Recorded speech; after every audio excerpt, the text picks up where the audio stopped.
Hello students, let's start our third chapter today, which is biodiversity conservation. So first let's have an overview of this chapter. Biodiversity comprises of different varieties of life forms on earth. Our biodiversity is threatened nowadays. Steps must be taken to conserve it, otherwise with valuable species resources would not only be endangered but will become extinct one day just like dinosaurs. तो biodiversity हमारी variety of life forms है जो कि हमारे अर्थ पे रहती है। तो जो हमारी बायोडाइवर्सिटी है आजकल बहुत ही थ्रेटेंड है, तो इसको बचाने के लिए जो मेजरेबल स्टेप्स हैं वो लेने चाहिए। सबसे पहले आता है biodiversity. Biodiversity means the variety of life forms on the earth. Biodiversity is rich near the equator and declines as we move towards the higher altitude due to the unfavorable living conditions there. तो जो biodiversity है वो variety है life forms की जो कि अर्थ पे रहती है। जो बायोडाइवर्सिटी है वो इक्वेटर पे रिच है और जैसे जैसे हम हायर ऑल्टीट्यूड पे जाते जाते हैं वहां पे जो हमारी बायोडाइवर्सिटी है वो कम होती जाती है। Animal species are called fauna. Animal species को क्या कहते हैं? फौना कहते हैं। और प्लांट स्पीशीज को क्या कहते हैं? फ्लोरा कहते हैं। अब आता है biodiversity is threatened. Our biodiversity is threatened because of the following different factors. First is population growth. Increasing human population requires land space and more food to fulfill the nutritional requirements. As a result of this, more and more forest lands are cleared so as to vacate the space for crop fields and buildings. जैसे जैसे हमारे world में population बढ़ती जा रही है तो जो हमारी नीड है फूड की वो भी बढ़ती जा रही है, जिसकी वजह से जो फॉरेस्ट हैं वो आजकल ज्यादा क्लीन होने लगे हैं, ज्यादा डिफॉरेस्टेशन होने लगा है, जिसकी वजह से जो हमारा बायोडाइवर्सिटी है वो घटता जा रहा है। नेक्स्ट है deforestation. Trees are essential to hold on soil, maintenance of balance of atmospheric gases, regulation of temperature etcetera. जो ट्रीज हैं वो हमारी सॉइल को होल्ड करने के काम आते हैं, हमारे जो एटमॉस्फेरिक गैसेस है उसको बैलेंस करती है और जो टेम्परेचर है उसको भी रेगुलेट करती हैं। But cutting down of these trees to fulfil greedy human demands is affecting biodiversity. तो जैसे जैसे डिफॉरेस्टेशन बढ़ता जा रहा है, मतलब ट्रीज को काटते जा रहे हैं, उससे जो हमारा बायोडाइवर्सिटी है वो इफेक्ट हो रहा है। नेक्स्ट आता है habitat loss. Every species has its own distinct niche and a habitat. Deforestation is disrupting the natural habitat of flora and fauna. Deforestation जो है वो flora और fauna का जो habitat है उसको भी destroy करता जा रहा है, disrupt कर रहा है। Next है pollution. Vehicular pollution and industrial pollution have affected the atmosphere, thus leading to depletion of oxygen, which in turn affects the living condition of variety of living forms. तो जो व्हीकल से निकलने वाला pollution है और जो industrial pollution है वो एटमॉस्फेयर को पॉल्यूट करता जा रहा है और जो हमारे ऑक्सीजन का लेवल है वो भी कम होता जा रहा है, जिसकी वजह से जो लाइफ फॉर्म्स है, जो जितनी भी लाइफ्स हैं उस पर इफेक्ट पड़ रहा है। Non native species. Non native और foreign species is in an area generate competition for resources available as a result of which native species become endangered. जो नॉन नेटिव और फॉरेन स्पीशीज हैं उनकी वजह से जो हमारी नेटिव स्पीशीज हैं वो भी एंडेंजर्ड होती जा रही हैं। नेक्स्ट आता है कंजर्वेशन ऑफ बायोटिक डाइवर्सिटी और biodiversity. International convention on biodiversity is an agreement that is made by the government of different countries for the conservation of biodiversity. Different practices for conservation of biodiversity that have been suggested include preparation of list of endangered and threatened species to protect them from extinction. तो government ने कुछ ऐसे measures उठाए हैं जिससे हमारी biodiversity जो है उसको बचाया जा सके। फर्स्ट स्टेप है की लिस्ट बनाना एंडेंजर्ड और थ्रेटेंड स्पीशीज का जो कि एक्सटेंट होने वाली हैं। दूसरा, birth rate should be control, जो बर्थ रेट है वो कंट्रोल किया जाना चाहिए ताकि जो पॉपुलेशन है वो कंट्रोल की जा सके, so as to allow sustainable development. Third है, environmental pollution must be control to prevent global warming and ozone depression. तो जो एनवायरमेंट है उसका पॉल्यूशन को कम किया जाना चाहिए ताकि जो ग्लोबल वार्मिंग है और ओजोन डिप्लेशन है वो प्रिवेंट किया जा सके। फोर्थ है, डिफरेंट वेज और guidelines must be suggested by every country to preserve और कंजर्व बायोडाइवर्सिटी। तो डिफरेंट वेज और गाइडलाइंस जो है हर कंट्री के थ्रू सजेस्ट की जानी चाहिए ताकि जो बायोडाइवर्सिटी है वो कंजर्व हो। फिफ्थ है, protection from forest fires must be ensured by spraying fire extinguishing solutions from aircrafts और by changing the direction of wind. Forest fires को बचाने के लिए जो फायर एक्सटिंग्विशिंग सॉल्यूशंस है उनको एयरक्राफ्ट्स के थ्रू स्प्रे करना चाहिए ताकि ये प्रिवेंट हो सके। सिक्स्थ है, protection from insects and paste by using insecticides and fungicides and removing infected trees. तो इंसेक्टिसाइड्स और फंगिसाइड्स का यूज करके इंसेक्ट और पेस्ट को प्रिवेंट करना चाहिए और जो इन्फेक्टेड ट्रीज है उनको भी रिमूव करना चाहिए। यहाँ पे एक फैक्ट है, a snail can hibernate for 3 to 4 years during this period it does not feed। तो जो स्नेल होता है वो 3 से 4 साल तक हाइबरनेशन पे जा सकता है और उस टाइम पे उसे खाने की भी जरूरत नहीं पड़ती। नेक्स्ट है, methods of conservation. Conservation of threatened and endangered species is very essential. International union for the conservation of nature and natural resources and Indian government have already taken many steps to conserve biodiversity. Mention of methods of conservation are broadly classified into two categories. तो endangered species और threatened species को बचाने के लिए government ने कुछ measures लिए हैं, जैसे कि पहला है इन सितु कंजर्वेशन और दूसरा है एक्स सितु कंजर्वेशन। इन सितु कंजर्वेशन क्या है? Conservation of species with their own habitat is a practice of in situ conservation. In situ conservation is done with less human interference. A network of protected areas classified for in situ conservation are as follows.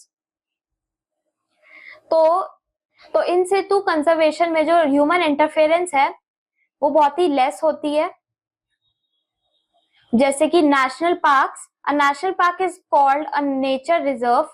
It is an area reserved for the betterment of wildlife. They are usually maintained by national or state governments. Visitors are allowed to enter national parks but only for study and recreational purposes. तो जो national parks हैं जिनको nature reserve भी कहा जाता है, ये एक एरिया है जो कि रिजर्व किया गया है वाइल्ड लाइफ के लिए। यहाँ पे जो विजिटर्स होते हैं वो अलाउ होते हैं but only for study. Next है, ग्रेजिंग, हंटिंग और cultivation is not allowed here. Grazing, hunting और कल्टीवेशन यहाँ पे नहीं कर सकते हैं। There are a total of 75 national parks in India. India में टोटल 75 नेशनल पार्क्स हैं। अब यहाँ पे एक्टिविटी 1 है, आप इसे खुद से ट्राई करना। नेक्स्ट आता है wild life sanctuary. It is meant for protection of fauna only. तो जो वाइल्ड लाइफ सेंचुरी है वो फौना की प्रोटेक्शन के लिए बनाए गए हैं। एक्टिविटीज लाइक हंटिंग और ग्रेजिंग इज नॉट अलाउड। यहाँ पे हंटिंग और ग्रेजिंग अलाउ नहीं है। Wildlife sanctuaries are not owned privately, ये प्राइवेटली ओन्ड नहीं होते हैं। There are total of 42 sanctuaries in India. ये टोटल 42 है इंडिया के अंदर। अब नेक्स्ट आता है biosphere reserve. Biosphere reserve are the areas meant for conservation of biodiversity with its sustainable use. Biosphere reserve has 3 zone. इसमें 3 जोन आते हैं, ट्रांजिशन और मैनिपुलेशन जोन, बफर जोन और core area. Core area is fully protected and no human activities are allowed in this area. तो इस area में जो human activities है कंप्लीटली प्रोहिबिटेड है। However, buffer and transition zones are accessible to human activities. Buffer और transition zones में जो human activities है वो एक्सेसिबल है। Core zone, no human activities is allowed in this zone. Core zone में भी कोई ह्यूमन एक्टिविटी अलाउ नहीं है। Comprises of legally productive ecosystem. Next आता है buffer zone, limited human activity is permitted in buffer zone, तो इस zone में लिमिटेड ह्यूमन एक्टिविटी अलाउड है। नेक्स्ट आता है मैनिपुलेशन जोन और transition zone, several human activities can be carried on in the manipulation zone, for example settlement, cropping, forestry, recreation, etc. अब आता है ex situ conservation. situ conservation क्या होता है? Conservation of species away from their natural habitat is called ex situ conservation. तो species को conserve करना, ex situ conservation में क्या होता है, जो species होते हैं वो अपने natural habitat से दूर होते हैं बट कंजर्व होते हैं उधर भी। ex situ conservation involves conservation of species in herbarium, zoological parks, museums, botanical gardens, etc. तो ये कुछ conservations हैं जहाँ पे कि जो species हैं वो कंजर्व होती हैं। पहला आता है zoo. zoo is maintained for education, तो zoo जो है बेसिकली एजुकेशन के लिए बनाया गया है। zoo is maintained for education, recreation and conservation purpose. तो जो जू है एजुकेशन, रिक्रिएशन और कंजर्वेशन के लिए बनाया गया है। Different live animals breeds are kept and conserved, threatened species are allowed to reproduce and give birth to young ones, proper care is given to the organisms, moreover central zoo authority of India provides funding and assistance to different zoological parks. तो जो animals वहां पे रहते हैं, live animals जो रहते हैं, उनको प्रॉपर केयर दिया जाता है और प्रॉपर फंडिंग मिलती है जू को। नेक्स्ट आता है botanical garden. It is an area where the living plants are grown in green houses and conservatories. These are utilized for education and conservation purposes. इसके बाद आता है बोटानिकल गार्डन्स. वो क्या होता है स्टूडेंट्स? इसमें जो ग्रीन हाउसेज होते हैं वहां पे प्लांट्स को ग्रो किया जाता है एजुकेशन के लिए और कंजर्वेशन पर्पसेस के लिए. फिर आता है red data book. Red data book क्या होती है? Red data book is maintained by international union for the conservation of nature and natural resources. तो जो रेड डेटा बुक है वो IUCN के थ्रू मेंटेन्ड होती है. IUCN is a group of organization and scientific experts that works for the conservation of biodiversity. तो IUCN एक organisation है जो कि बायोडाइवर्सिटी को कंजर्व करने के लिए काम करती है. Red Data Book is the state document that maintains the record of rare and endangered species of plants and animal within the territory of the state or country. तो जो रेड डेटा बुक है ये एक document है जिसमें कि सारे endangered species का रिकॉर्ड है. Different categories that are used to describe threatened species include the following. First is extinct, EX. A group is considered to be extinct when there is surety that even the last individual of the group has died. Extinct मतलब होता है कि जब कोई भी group fully die हो जाता है, इसका मतलब होता है कि वो extinct हो गए हैं. फिर आता है extinct in wild, EW. These are those that are known to survive only in captivity or cultivation or as a naturalized population outside its historic range. फिर आता है critically endangered, CR, which is these are those that are facing an extreme high risk of extinction in the world. तो critically endangered species वो है जो बस extinct होने ही वाली है, they are at the risk of extinction. फिर आता है endangered, EN. These are those that are facing high risk of extinction in the world. ये भी वही है जो जिसका रिस्क ज्यादा है एक्सटिंक्ट होने के लिए. फिर आता है vulnerable, VU. These are those that are facing a high risk of endangerment in the world. Vulnerable species वो स्पीशीज है जिनका रिस्क ज्यादा है एक्सटिंक्शन होने में. फिर आता है near threatened. These are those that are likely to become endangered in the near future.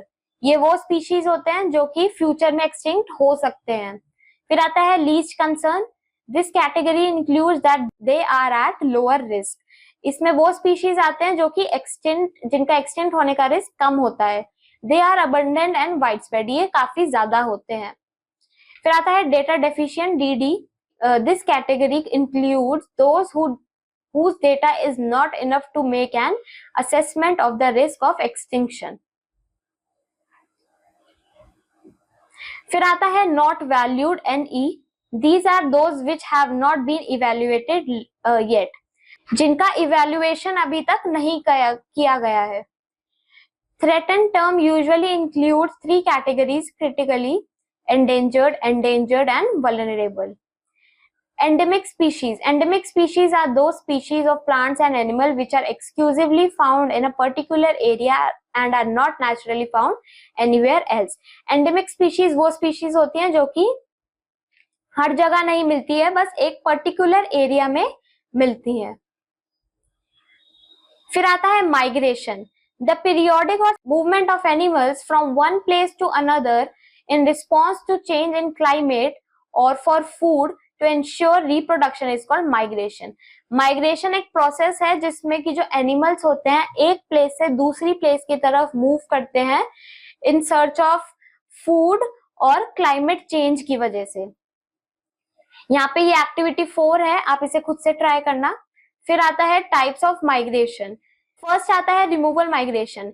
ये क्या होता है? ये एक परमानेंट माइग्रेशन है, मतलब जो एनिमल जो हमारे स्पीशीज हैं जो हमारे स्पीशीज हैं वो परमानेंट माइग्रेट कर जाते हैं. Occurs due to either unfavourable climatic condition और due to shortage of food, water and shelter.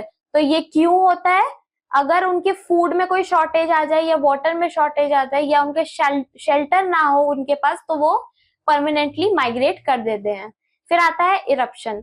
Migratory cycle in extreme climate.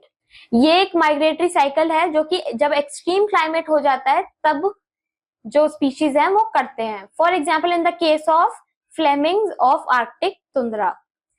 फिर आता है remigration. Migration of generation for reproduction. तो जो स्पीशीज रिप्रोडक्शन के लिए माइग्रेट करते हैं उसे क्या कहते हैं? रीमाइग्रेशन कहते हैं. First generation moves to an area, reproduce there, the next generation offsprings then return to the native area. तो जो फर्स्ट जनरेशन होती है वो माइग्रेट कर जाती है, वहां पे रिप्रोड्यूस करती है और फिर जो नेक्स्ट जनरेशन होती है वो वापस अपनी नेटिव प्लेस में आ जाती है. फिर आता है seasonal migration. Most common type of migration seen. Birds show migration on change of season as in spring or autumn. तो seasonal migration एक most common migration है जो कि mostly जो birds होती है वो show करती हैं. वो क्या करती हैं? जब season change होता है तो वो दूसरी जगह पे migrate कर जाती हैं. Animals leave their home for one season and then return back in the next season. तो जो animals होते हैं वो एक सीजन में माइग्रेट करते हैं और फिर दूसरे सीजन में वापस अपने नेटिव प्लेस पे आ जाते हैं. इसका एग्जाम्पल हो गया Siberian crane and sea lion show seasonal migration. तो साइबेरियन क्रेन और जो सी लॉयन है वो सीजनल माइग्रेशन शो करते हैं. अब यहाँ पे कुछ ये साइंटिफिक वर्ड्स हैं, आप इसे खुद से रीड करना और मैं आपको मिलूंगी नेक्स्ट चैप्टर में. Till then keep learning.